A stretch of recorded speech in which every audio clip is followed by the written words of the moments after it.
आज हम लोग यहाँ पर पहले श्री गणेश और बाद में देवी की पूजा करने के लिए एकत्रित हुए हैं। श्री गणेश को इस महाराष्ट्र में विशेषतः बहुत माना जाता है, क्योंकि यहाँ पर स्वयंभू अष्टविनायक। अब लोग ये भी कह सकते हैं कि गणेश नाम की कोई चीज़ नहीं थी, और ये भी कह सकते हैं कि ये स्वयंभू अष्टविनायक नहीं।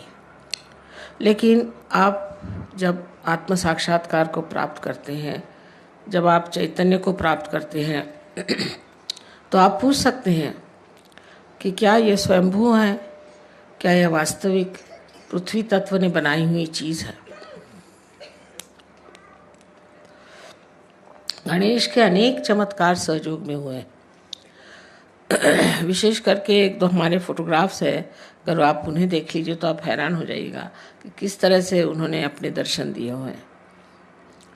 गणेश की जो विशेषता है वो यह है कि वो हर चक्र पे विराजमान।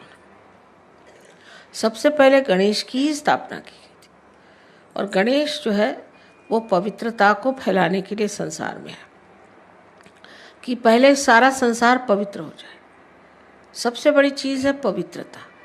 अगर पवित्रता नहीं रहेगी तो कोई सा भी सृजन नहीं हो सकता। अब समझ लीजिए, अगर कोई पेड़ है और उसके आसपास का वातावरण दूषित हो जाएगा तो वो पेड़ मर जाएंगे। इसी प्रकार इस सारी सृष्टि का जो वातावरण है उसे पूर्णतया शुद्ध करने के लिए ही श्री गणेश की स्थापना की गई थी। आजकल के इस वातावरण में लोग समझ नहीं सकते हैं कि पवित्रता चीज़ क्या है और पवित्रता का अर्थ क्या है। यही गणेश आगे जा कर के आपके आज्ञा चक्र पे ईसा मसीह के रूप से प्रकट हुए थे। इसलिए ईसा मसीह ने भी सबसे ज़्यादा पवित्रता का महत्व बताया कि आपकी आंखें तक पवित्र होनी चाहिए, क्योंकि आज्ञा चक्र पे है। आँखों में तक आपकी पवित्रता होनी चाहिए। अगर आपकी आँखों में पवित्रता नहीं है तो फिर आप किसी तरह से भी पवित्र नहीं माने जाएंगे। लेकिन इसका ये मतलब नहीं कि आप अपने को कहें कि हम में ये खराबी है, हमें वो खराबी है। किंतु श्री गणेश को अगर हम मानते हैं, उनकी हम पूजा करते हैं, तो उनके गुण भी हमारे अंदर आने चाहिए। तो पहला तो उनका गुण है कि पवित्रता। अब इस पवित्रता को हम किस तरह से पा सकते हैं? कहने से नहीं हो सकता। किसी आदमी से कहा जाए तुम पवित्र हो जाओ तो नहीं हो सकता। गंगा जल से नहाने से भी मनुष्य पवित्र हो, ऐसी बात नहीं। तो ये पवित्रता आने के लिए क्या करना चाहिए? इसके लिए आपके कुंडलिनी का पहले ही जागरण होना चाहिए। जब जागरण हो जाएगा तभी समझ लेना चाहिए कि धीरे धीरे ये जो कुंडलिनी है ये सब चक्रों को स्वच्छ कर देगी। लेकिन वहाँ पर भी श्री गणेश का कार्य है, क्योंकि ये चैतन्य है, और वो चैतन्य स्वरूप श्री गणेश आपके हर चक्र को भी साफ करते रहते हैं। और अंत में जाकर के सहस्त्रार पर भी श्री गणेश, आप जानते हैं कि सदाशिव के गोद में बैठे हो। ये जो भी चीज़ें हम लोगों को लगती हैं कि पौराणिक है, मैथोलॉजिकल है, ये सब की सत्यता सहयोग भी आप प्राप्त कर सकते हैं। पहले आपको केवल सत्य को प्राप्त करना चाहिए, एब्सोल्यूट ट्रूथ को। उसके बाद आप कोई भी सवाल पूछें, उसका जवाब सही माने में आपके उंगलियों के ऊपर आ जाएगा। आप इसे जानेंगे कि सत्य क्या है। किसी भी चीज़ को कह देने से कि असत्य है, वो चीज़ असत्य नहीं होती। उसकी खोजबीन करनी चाहिए। बड़ी ये गहरी चीज़ें हैं, और श्री गणेश का कार्य तो अत्यंत अत्यंत गहरा है। और वो एक चिर बालक है। उनमें जो अबोधिता है, इनोसेंस है, वो एक चिर बालक है। वो बालक स्वरूप है। क्राइस्ट ने कहा है कि if you have to enter into the kingdom of God you have to become like children. इसका मतलब बच्चों में जो निश्चल स्वभाव होता है वो हमारे अंदर आना चाहिए। लेकिन वो ज़बरदस्ती करने से या कुछ रोज़ की अभ्यास करने से नहीं जाएगा। अगर आप ज़बरदस्ती करेंगे तो आपका अहंकार बढ़ जाएगा। अगर आप ये कहेंगे कि हम बड़े पापी हैं, हमने बड़े पाप किए, हम बड़े खराब हैं, तो आपका प्रति अहंकार बढ़ जाएगा।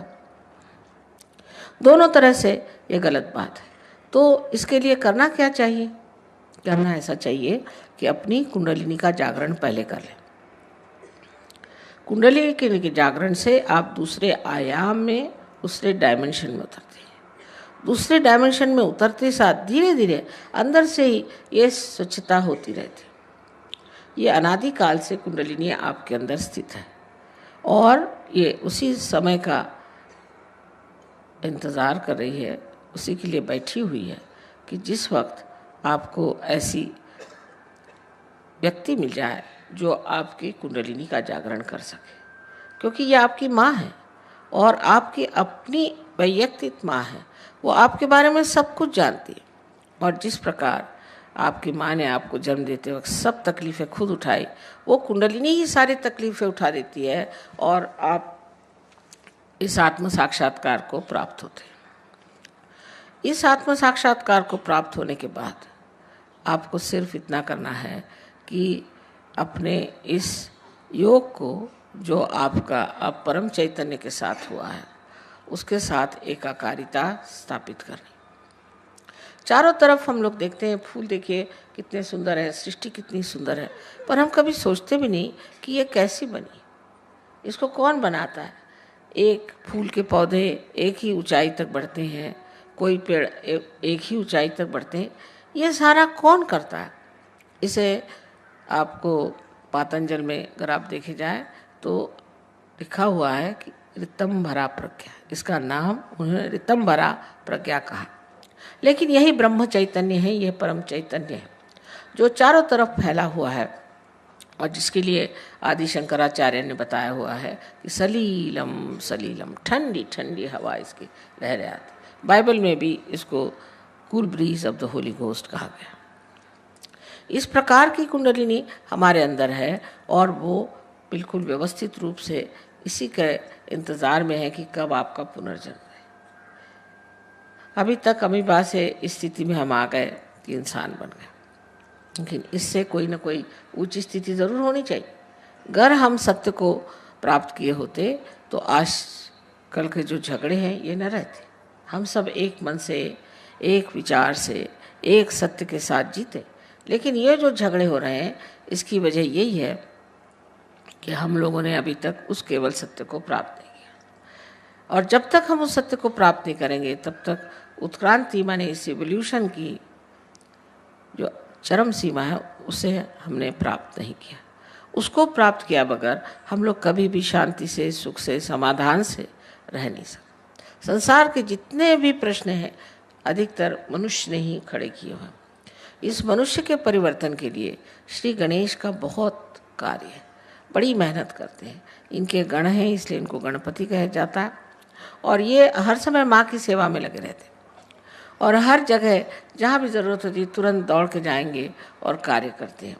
अब ये सब चीज़ें ऐसी लगती हैं जैसे कोई स्वर्गीय चीज़ें हैं और इसका मनुष्य से कोई संबंध नहीं, लेकिन इसी दुनिया में हम लोग उस स्वर को स्थापित कर सकते हैं जिसकी महिमा शास्त्रों ने गाई हुई है।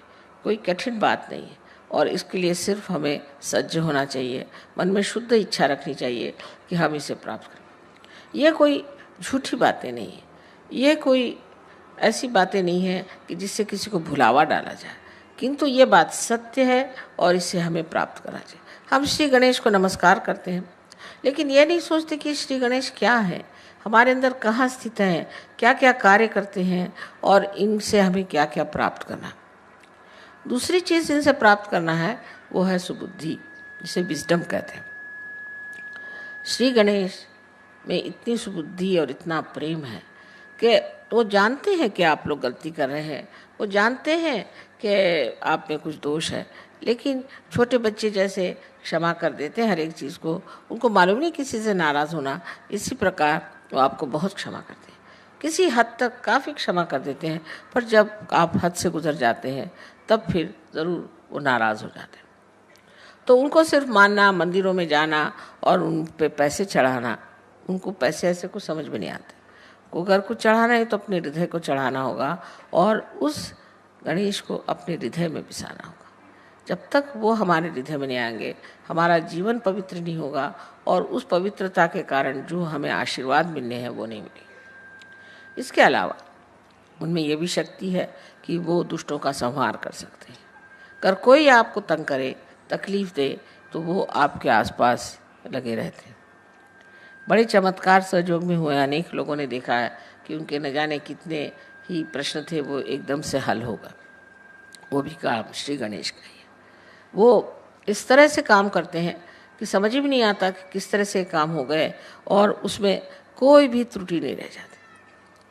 इतने बड़े श्री गणेश अगर हमारे साथ है तो फिर हमें डरने की कौन सी बात है, फिर हमें घबराने की कौन सी बात है। सिर्फ हमें गणेश को वरण करना है और अपने अंदर उन्हें स्थापित करना है। ये चीज़ कितना भी समझाने से नहीं होगी, ये तो जब आप महसूस करेंगे इसको, उसके बारे में जब बोध होगा आपको, तब आप समझेंगे कि श्री गणेश कितने महत्वपूर्ण हैं। अब जो यहाँ विदेशी लोग बैठे हैं, इन्होंने तो श्री गणेश का ग भी नहीं सुना था, को मालूम भी नहीं था, पर ये हर समय श्री गणेश की स्तुति करते हैं क्योंकि उनकी स्तुति करने से इनको अनेक लाभ हुए। और आप लोग भी यहाँ जो लोग आए हैं, सब आप आत्म साक्षात्कार को प्राप्त हों और उस श्री गणेश को रथ हों जिसकी आज पूजा होने वाली है।